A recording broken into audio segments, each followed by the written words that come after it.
Taking us straight to Nairobi, Kenya. There's a press briefing with regards to the latest around COVID-19, the novel coronavirus. Let's go there now live. Yeah. 12, which was last night, as the first one to be reported in Kenya since the beginning of the outbreak in China. The case is a Kenyan citizen who traveled back to Nairobi, returning from the United States of America via London, United Kingdom, on the 5th of March 2020. She was confirmed positive by the National Influenza Center Laboratory at the National Public Health Laboratories of the Ministry of Health. I would like to add here, however, the patient is stable. Her temperature has gone down to normal. She is behaving normally. She is eating, but she cannot be released until the tests continue, until she gets negative. But as far as her state is concerned, the lady is okay.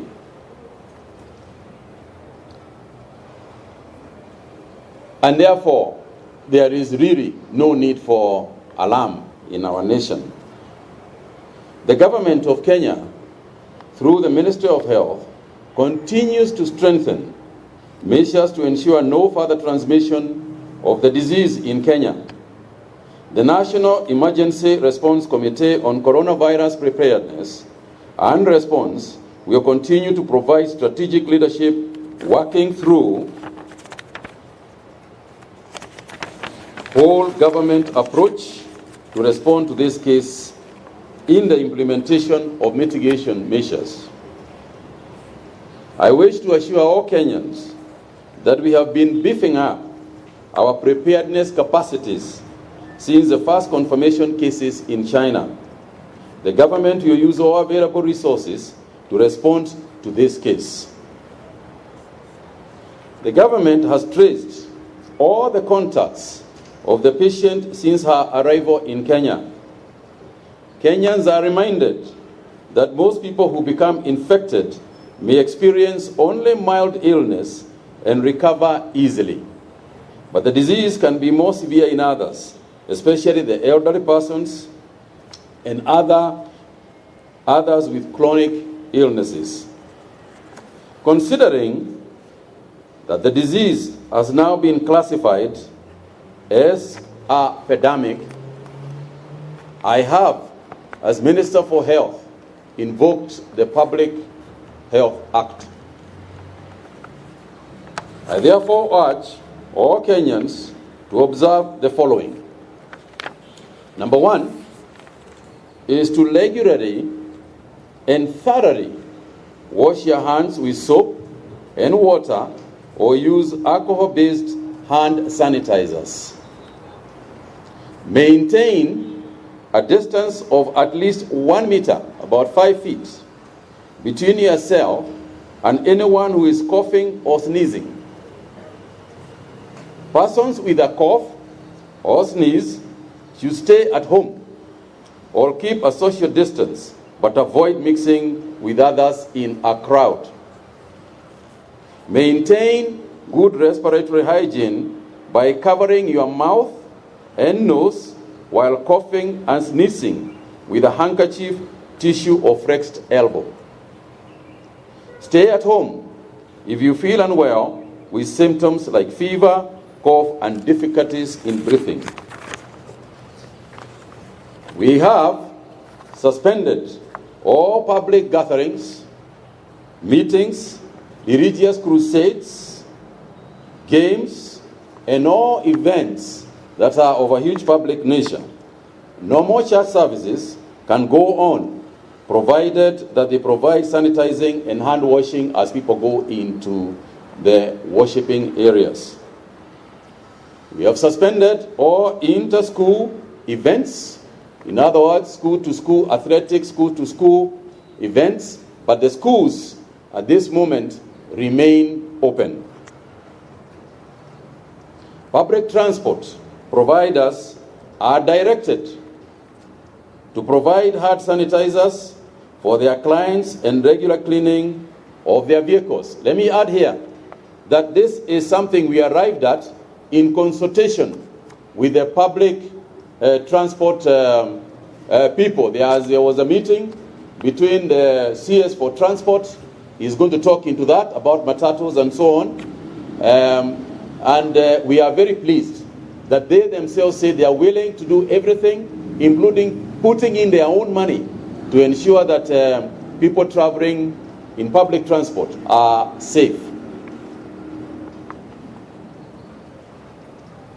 We have suspended all visits to prisons for the next 30 days. We have also said, and we have repeated this before, we are repeating this, Kenyans must not abuse social media platforms or indulge in spreading misinformation that can cause fear and panic. We have placed travel restrictions outside the country unless absolutely necessary, and in any event, no travel at all to the areas, to the disease epicenter countries. And further on, we are going to be disseminating information on this issue on a daily basis. As I said, we have embarked on a contact tracing for all persons who have been in contact with the lady who is now in Kenyatta. But I also want to add, ladies and gentlemen, that at this juncture, what we have is a coronavirus positive test. No more than that. Therefore, Kenyans will live normally. Wherever you are going, go normally. Do carry out your business normally. Go to the shopping center normally. And there is no cause for alarm. So I wish also to add that going forward, there will be some inconveniences that citizens are going to experience. We apologize in advance. But this is one time when we are calling for serious citizen responsibility. Ladies and gentlemen, this is not a situation where people look just at the government. This is a situation where people take responsibility.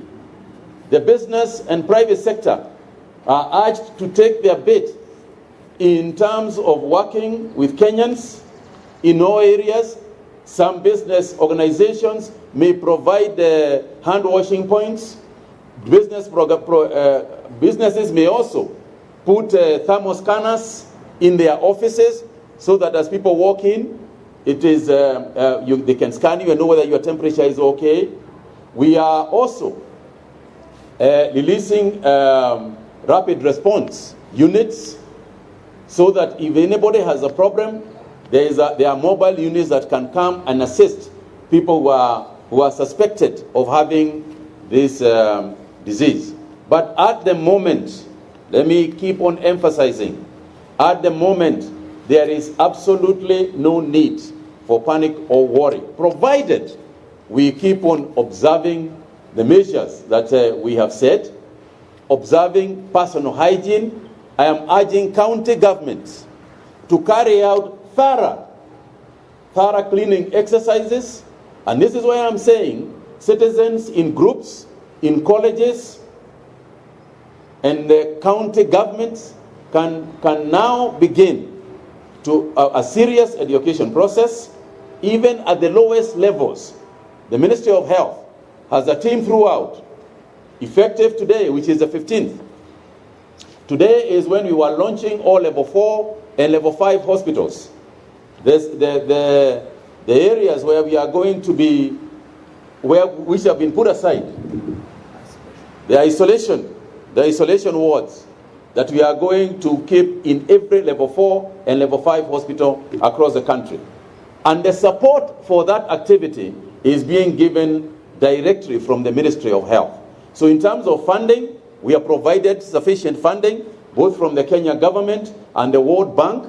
And this is not a situation where we are panicking. We have got sufficient capacity. We have got sufficient gear, protective gear for all our workers. We have got the necessary transportation mechanisms. We have got ambulances ready. So we are set. Obviously, ladies and gentlemen, there will be hiccups. Nothing can ever be 100%. So there will be hiccups. And when that happens, we ask for understanding rather than a massive criticism on the small things that are going wrong. This is a time for us all to come together as a nation, both media and all other sectors of our country. This is not a time for us to assign blame. The government is doing everything it can. This is a time for us to join together and make Kenya safe and ensure that this pandemic does not damage our nation. Those in the business sector, there will be shortages of certain items because of the closure of China. We are urging you, please, this is not the time to start making abnormal profits by charging abnormal prices for medicines and for goods and services. It is immoral. It would be immoral for anybody to take advantage of a situation like this one. Let us all work together. Let us all be together. And together, moving like that, we are sure that we will overcome. This is not the only challenge that our country has faced. We have faced many challenges before. We have overcome them. And even this one, we will overcome. Thank you very much. Thank you very much, sir. Questions? Yes.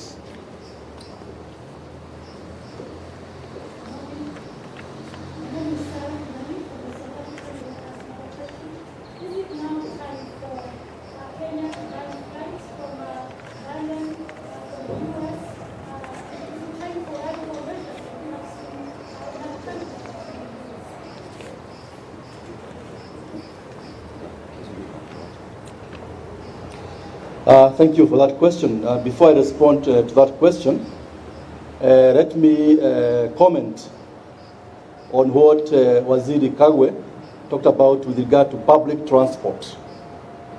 As you are aware, public transport actually does carry the vast majority of our people. If you take the matatus, the buses, the trains, they carry more than 90%. And that's why we are giving public transport a special focus in terms of these interventions. That is why this week on Tuesday, the 10th of March, we summoned all the public transport operators, the Matatu associations, the 6 of them, then the SGR management, and also the commuter rail, because collectively, like I said, they ferry more than 90% of our people. And if we had a problem within our public transport, this problem will go into all sectors, whether industrial, hospitals, and so we have to give it a special focus. And what we agreed, like Waziri has said, is to make sure that we work as partners in these endeavors. We told the associations that if there was a serious case of the coronavirus in our country, there will be no business for them. And therefore, they should not just focus on government doing ABCD for them. They agreed with us. They will comply with what we agreed. On top of that, we agreed that the teams from the health ministry will start conducting training at various bus stops, starting from 10 a.m. in the morning to 4 p.m. in the afternoon. All the bus drivers, matatu drivers, the conductors, and so forth. Now, coming to your question about the flights. We have actually listed about 13 countries which we consider to be high risk. And we are reviewing on a day-to-day basis. That's why 2 days ago, we actually banned the flights to and from Italy. As of now, we don't have KQ flying to Rome. You know, there was a flight from here to Rome and then to Geneva. That was suspended. We also suspended all the charter flights from Italy to Malindi and the coastal region of our country. So as of now, we are looking at other countries. We shall be taking decisions based on the trend and profile of the disease and virus in those countries. So you'll be hearing from us in the near future about the decisions we are taking on an incremental basis.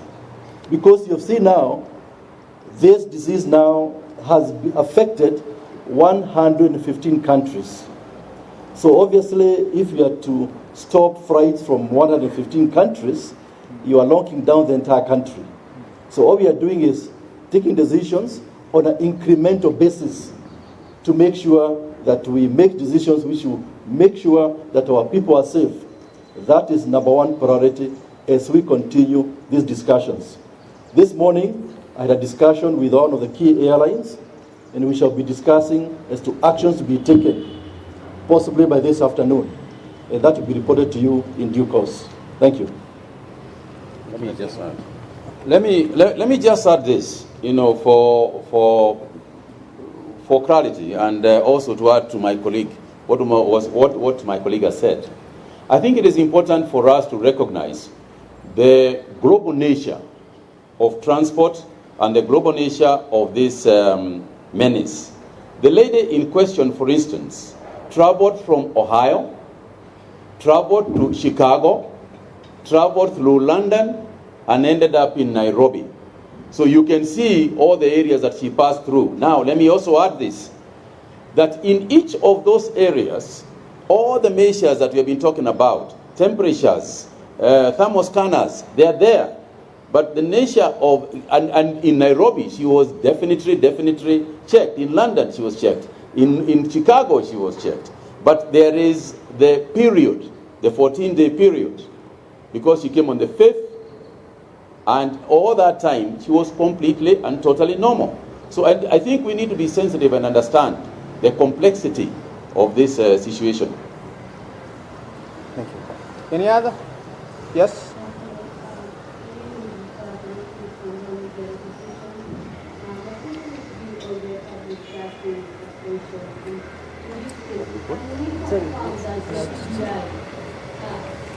There you have it, the first case of coronavirus in Kenya. Yeah, Kenyan authorities are telling us that it was a Kenyan citizen who returned from the United States of America.